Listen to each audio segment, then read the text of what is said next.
Let's go, let's go. Happy Monday to you and you and you. You shake it out with me, Angeline. Shake it out. Been locked up in the house way too long. Time to get it. All right, all right, all right. Woo! Happy Monday to each and every one of you. I am Stars Tina, and that is the amazing Angeline. Good morning, Angeline. How you feeling today? Good morning. So great. Hello, hello. How was your weekend?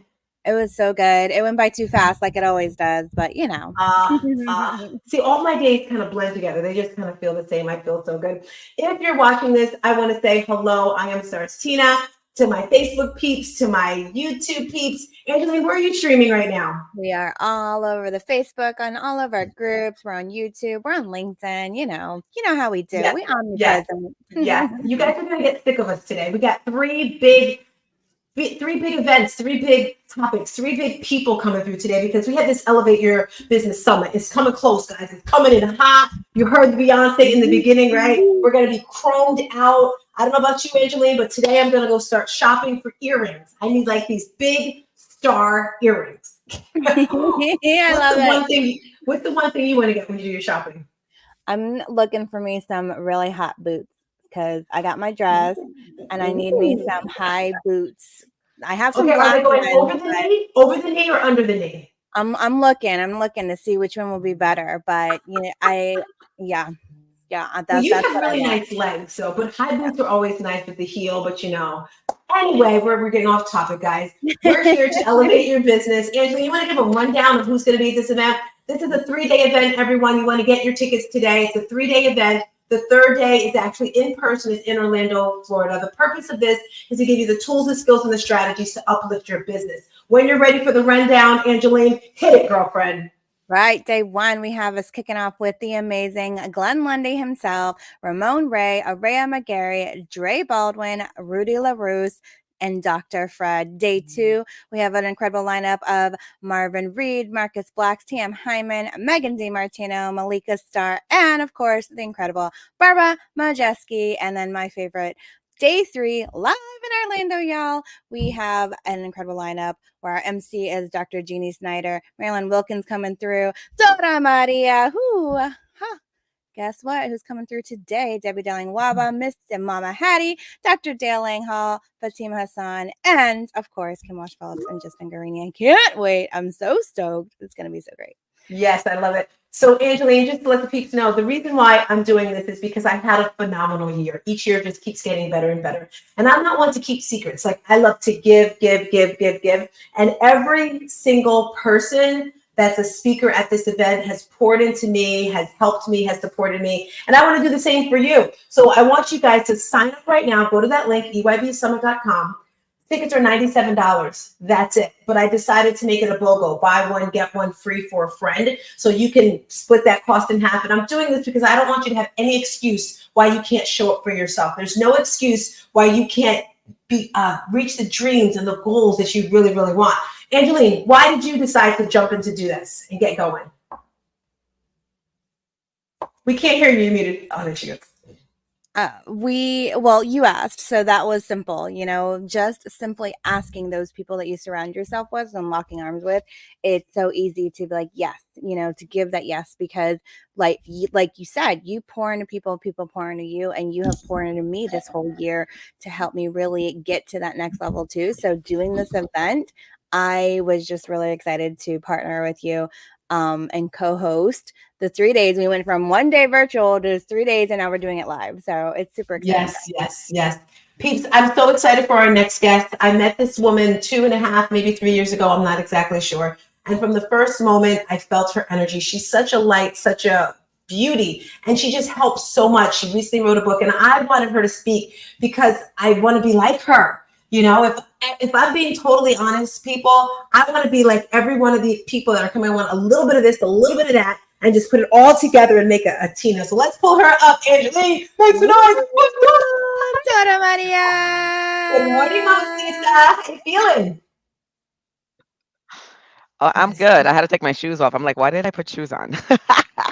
We're on video. I love it, right? I kind of got stuck like that too. I put pants on for you. So, no, I'm joking. So, Dora, I want to know from you, everyone is here. They probably know who you are. If this is your first time seeing Dora, she is like amazing. She's one of the moderators on Breakfast with Champions. And I asked you to come through because I just love your heart. And I'm just curious, where did that come from? Like, you don't seem human. You're kind of like TM. She's just too nice, and people like that don't exist. You're a unicorn. Where'd that come from, Dora? That comes from my mom. It's when we were growing up, we had what I would say sibling rivalry going on because my brother always did things to get us into trouble. And then I would always like get ticked off at him because I'm like, okay, we're grounded again for something I didn't even do. And my father didn't want to like literally, he didn't want to take sides, right? He was like, if you weren't with him, you were probably conspiring with him. And I'm like, but we're not. We're so not. And so after a while, it was like my parents were like, well, when you guys were younger, it was you guys against us, and we were outnumbered. So they How just many of you grounded was all of it? us. So my mom would always say, "That's your brother. Be kind." And it's just like these are your best friends right here. These siblings are your best friends. How many So siblings are so you? you learn to I'm one of 5, and then my dad got remarried, and so we call ourselves the 1.0 kids. Well, I do. And then the younger ones, I'm like the 2.0 kids because they're like the new and improved version of us. But they're growing up, and they actually live in North Carolina. So when I get a chance, I do go down and visit as well. But it's just interesting to see how we are as adults from when we were kids. It's just really bonkers. It's really funny. I love how you said they said they were outnumbered, so they just punish you all. That was so cute. That's how it Angela, is. you And want then, you as even as adults, like we end up looking at things, and when we take a step back, if you think of a time where you were really challenged by someone, think about going back to that time and saying, was it what came up for me in that interaction? Was it all about me in my feels, in my ego, or was it really this person? And then sometimes you realize like, oh wow, it was all me. It was just like the whole 4 agreements puts you in check real fast. It's like, "Ooh, did I just take oh that yes. personal that had nothing to do with me?" And so it just I wish I would have gotten that book when I was a kid because maybe it would have helped a little there. I love it. I love it. Angeline, you have a question before I go next? We like to hop back and forth. I do. I love it. So, Dora, I'm really excited that you said yes, and I get to hug your face again in Orlando. And I know that you're an international best-selling author of your book, "I Am Beautiful," or "You Are Beautiful." So, what I want to know, because I think I've asked you this before, but tell the audience what what was it in you to write this book? Because like all of us has a story inside of us, but to me, I'm like, I'm a co-author, yes, but like to write your own book and like brand it, like what made you want to get this out there? All right. So for me, I'm working on this youth daily journal, and it's going to be just an exercise to help them shift. And my audience for that book was juvie hall, like juvenile like centers, things like that, and just troubled kids in high school. Like that's my audience for that. And then when you start hearing all this news about kids shooting kids, I was beside myself. Like I was like, wow, at that age, I think I was still like creating my own games because I was a creator like from a kid. Like we didn't have much, so I created stuff. Like we played Monopoly so much that I created my like 6 other versions of Monopoly. I should have patented a few of them because a few of them started coming out. But it's like you get creative because you want something different. And even in the evening, I remember when I was a kid, I used to tell stories to my siblings. And I'm like, oh, and I would just create characters out of nowhere. I would just make up a story to like put us to sleep. It was hilarious. But my mom just always had kind words for us to uplift us. And I said, wow, if these kids would have had my mom, they would have not gone down that route, right? And so maybe if we can start putting that in the world. And again, my mom's gone, so like, okay, I can't lend you my mom, but my mom, I could teach that sense of love to this upcoming generation. So anyway, in this journal, it starts and ends with affirmations for that youth person to go through affirmations in the morning, affirmations in the evening. And I just took them out and I made them the affirmations their own book because I felt that someone should know that they're loved. Now, because of that, I said I wanted, and again, I was thinking of my grandparents who did not know English. And I was growing up only knowing Spanish, but then I started speaking English. I wanted that communication to be there between whoever was reading the book to the child and the child. So it's in English and Spanish, the same book, and it's in you and then I. So you're going to tell this child, you are amazing, you are beautiful. And the next thing is, I am beautiful, I am amazing. Because sometimes we are like coming from brokenness, right? Hurt, and then we are passing that on to our children, our youth. So I wanted to start affirming the adult in the picture, whether it's a grandparent, whether whoever it is, or another child reading to another child. They can affirm each other. So that's why the book is written in that fashion. And I purposely and intentionally had kids of all colors because in my household, I didn't realize color was a thing until I went to like work. Because even in college, it wasn't a big thing. I was like, oh, wow, there's a lot more like colored people here. Who cares? Like it just wasn't a Colored. thing. But when I went to work, it was just like everyone had to put me in a box. Like, where are you from? I'm like, the United States, like here, New York. Like, it was just so weird to be asked that question so many times, and everyone trying to put you in a box. And they're like, "Are you from here? Are you?" And they never got where I was from, like ever. And so it was just really comical for me. I was like, "Wow, this is like a thing." So I love this youth part. Like when they're young and they're that small, where nothing matters. I just want to go outside and play with my friend. That's all that matters. And I'm like, and we should keep that spirit as adults so that can we just all play nice in the sandbox as adults? Like that's how it should be, right? And so the book came to me because of that. In my household, we're all colored also. That's why it wasn't a big thing for me.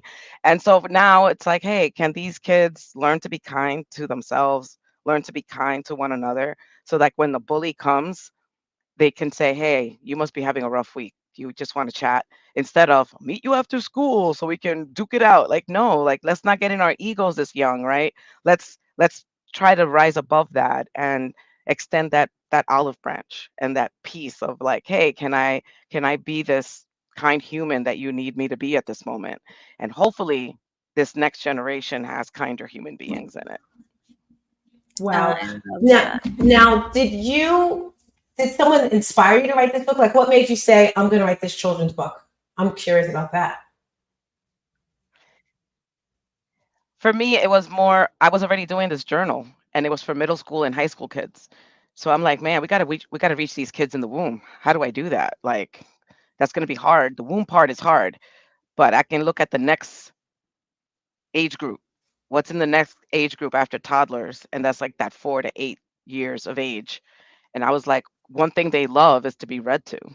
So let me take that angle and that's how that came up. I wanted to start getting to kids sooner with messages of you're enough, you're worthy, you're loved, you're incredible. Like I wanted them to know that from a very young age. I don't want to wait for middle school or high school. I want them to know immediately because I can't say for and that's the other thing. My audience was also adopted foster kids, things like that, where people have children that they're taking care of that are feeling these insecurities. And sometimes the parents have nothing that they have added to that. This is the child's own insecurity, right? From just life. And so now here is a person adopting a child or having a foster child, and then they're going through this. This will help them as well. So that was the other intention of the book.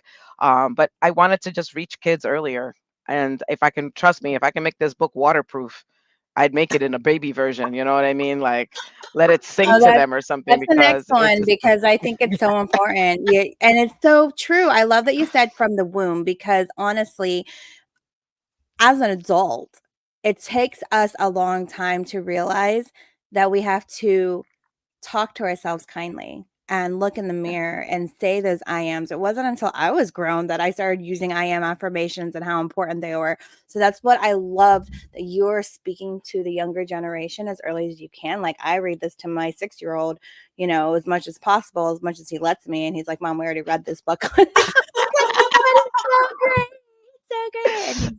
And I'm like, we watch Bluey like 20 times a day. Why can't you just read this book with me 20 times all the time? So yeah, I love it. I wish we had more time, but we're at the top of the hour.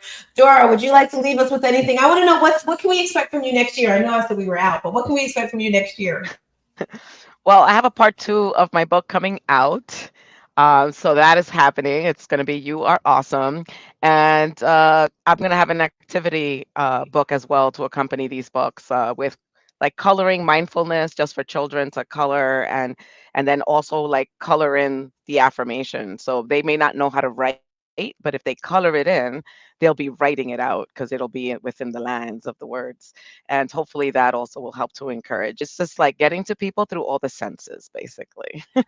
So I'm leaving you with this only because I don't know if I told you I met with the superintendent's office of a school district, and my goal is to get my book into the school system. And I can definitely see your book doing the same thing. So I will be contacting you, support with that. But even in your area, I was saying to Renee, I was like, can this be a curriculum? Can this like be a class? Because they need to teach children how to be nice, how to get through traumas, stuff like that. So just throwing that out there to you. 100%. Angeline, you want And to give us an outro? Oh, I'm sorry. Go ahead, Dora. Go ahead. no, I said absolutely needed. Yes, so needed. I'm really excited for the things, and I love the part 2, and I love the getting into all the senses. So y'all, if you do not know who Dora Maria is, make sure you tap into her. Join us at EYBsummit.com. Make sure you join us live. Invest in the live ticket, y'all, because this is a powerhouse woman. Proximity is power. So she's going to be there on day 3 live with us, giving us some more golden nuggets of how you are beautiful and you are awesome. So you do not want to miss it. Make sure you join us. We can't wait to see you there. EYBsummit.com. Register, get your tickets. If you message me or Tina, we can even give you the super sale opportunity that Eventbrite gave us. So you can even get a really cool deal on your tickets further. So let us know they're going to be there in Orlando. We can't wait. Dora, thank you. I love you. Let's go, ladies. Bye.